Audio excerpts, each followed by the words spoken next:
do país seja produzida de forma limpa, sem agredir o meio ambiente. Veja na reportagem do correspondente Marcos Lozecan. Nas planícies inglesas, o vento não sopra mais à toa. Há uma década, as fazendas agrícolas do interior do país passaram a ser divididas com outro tipo de produção, energia elétrica. Os cataventos que movem as turbinas transformaram a paisagem da Inglaterra e viraram atração turística.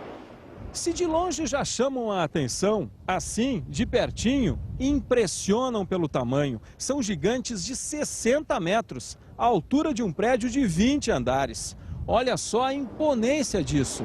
As hélices com 40 metros de comprimento giram a 250 km por hora.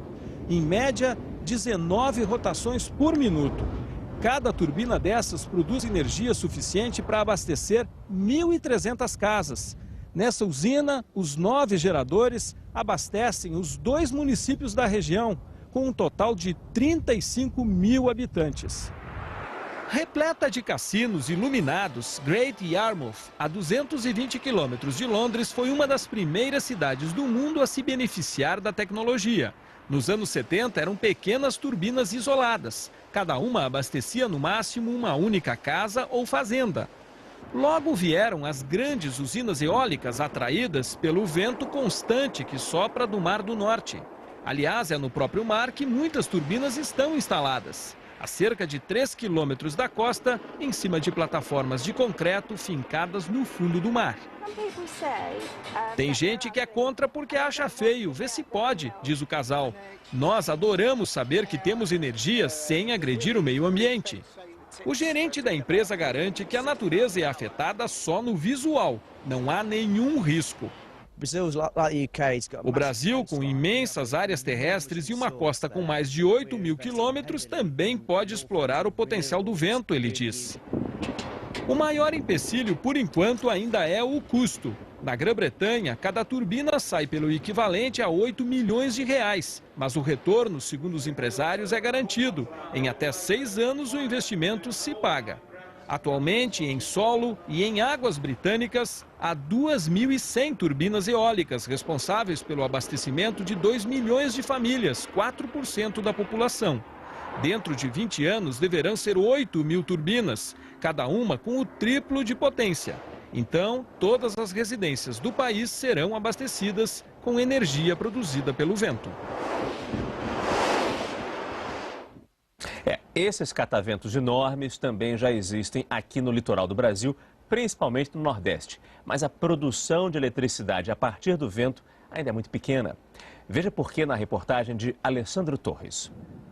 O Ceará é o estado com maior quantidade de geradores de energia eólica.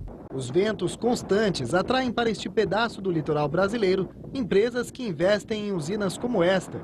O Brasil tem 20 delas em operação, a maioria no Nordeste. Uma usina hidrelétrica, a gente leva 5 anos para construir e operar. Enquanto uma usina de energia eólica, a gente leva 6 meses para construir e operar. A instalação de fábricas no Brasil que produzem as torres e geradores diminuiu o custo de produção desta energia renovável.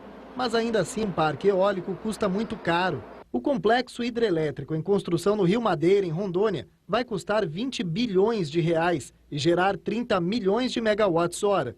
Essa energia, produzida em um ano, seria suficiente para abastecer o Brasil inteiro por um mês. Para gerar a mesma quantidade de energia eólica, seriam necessárias de 3 a 4 mil turbinas, a um custo mínimo de 30 bilhões de reais.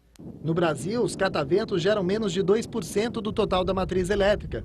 O governo federal quer dobrar essa participação em 20 anos. Falta muito pouco para que essa energia seja competitiva com outras fontes. A energia produzida pelos geradores é distribuída para as concessionárias e usada como um reforço no abastecimento. Aqui no Ceará, por exemplo, 3% da energia elétrica consumida tem origem no vento. Este engenheiro acredita que é uma quantidade pequena, perto do potencial de exploração do vento. Todo o Nordeste poderia ser abastecido e mais um pouco ainda para outras regiões. Acredito que a gente poderia chegar a um valor de pelo menos 10% da matriz elétrica brasileira de energia eólica.